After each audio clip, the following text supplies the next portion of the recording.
Seguimos debatiendo en esta segunda parte del programa dedicado al análisis del fenómeno del islamismo en Europa con Sergio Castaño Riaño.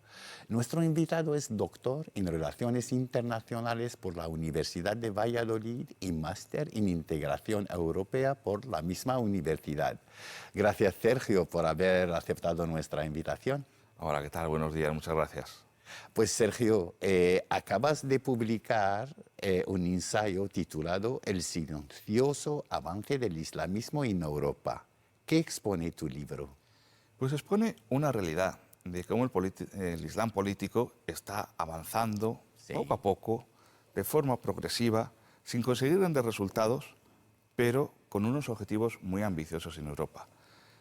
Lógicamente hay que diferenciar. Hay quien lee el título del libro y dice el Islam en Europa. No, hay que leer bien el título. El islamismo en Europa. Una cosa es el Islam en Europa. Sí. Hay infinidad de comunidades en todas las grandes ciudades europeas. Nos encontramos con comunidades muy importantes que practican el Islam, pero el islamismo son organizaciones que, inspiradas en la ideología islamista, están tratando de ganar presencia social, de ganar presencia política, a través de la construcción de mezquitas, de la apertura de centros culturales en los que tratan de atraer a mucha de esta población musulmana que vive en Europa para ir ganando un mayor peso.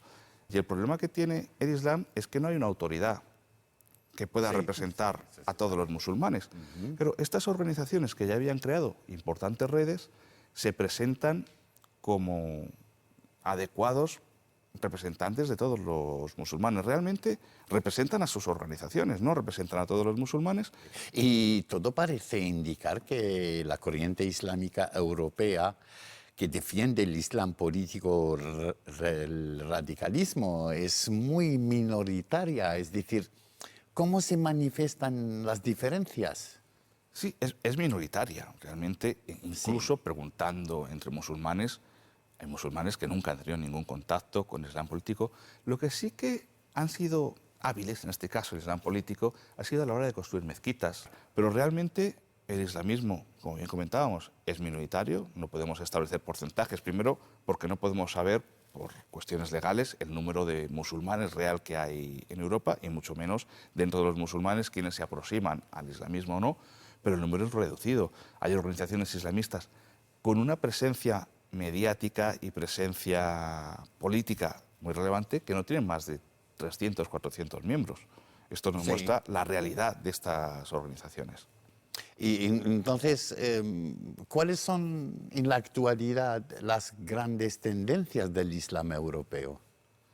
Las grandes tendencias, pues nos encontramos con tendencias mayoritarias que nos encontramos en Europa y nos encontramos en otros lugares. Entre ellas, pues las cofradías sufíes pues tienen su peso, y luego pues diferentes tendencias dentro del Islam suní, mucho menores dentro del Islam chií, y entre ellas pues hay que tener en cuenta también el islamismo y otras vertientes que toman más relevancia, quizá por su actividad política, por su radicalismo, y que se van concentrando en organizaciones que llegan a crear redes supranacionales, que son las que permiten tener mayor visibilidad. Pero tendencias, pues todas las tendencias que nos podemos encontrar en el mundo islámico en general están presentes en Europa. Están presentes. ¿Y crees que el Islam europeo puede convertirse en un elemento decisivo para el futuro político de Europa? No creo que debamos hablar de Islam, porque la religión, al fin y al cabo, es algo personal. Sí que hay una identificación cultural, una identificación incluso nacionalista con determinados países. Y eso lleva a crear comunidades que se pueden sentir identificadas con una propuesta política.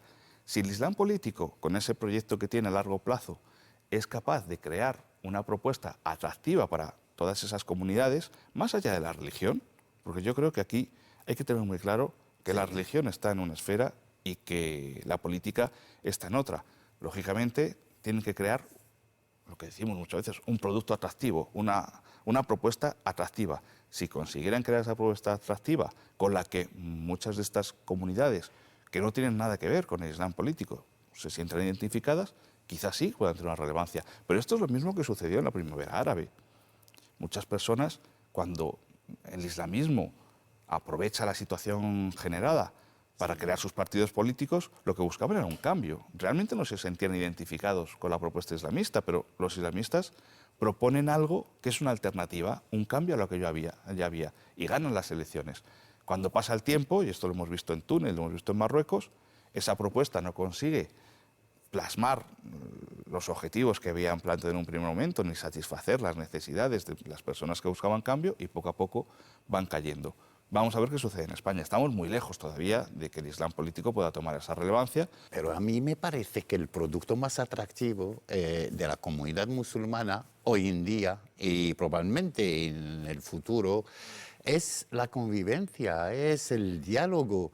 Los musulmanes quieren ser musulmanes, practicar su religión y nada más. Es que el Islam político no puede ser un producto porque las realidades democráticas, políticas, son totalmente diferentes. Aquí, que los países donde el Islam es mayoritario, ¿no? Pero ¿en qué se basa el Islam político? El Islam político no ofrece un modelo político y ya está. ¿Cómo vino trabajando el Islam político en Egipto, en Marruecos, en Túnez, desde la base? Ofreciendo... Pero son países árabes de mayoría... Sí, pero vamos a trasladarlo a la menor escala.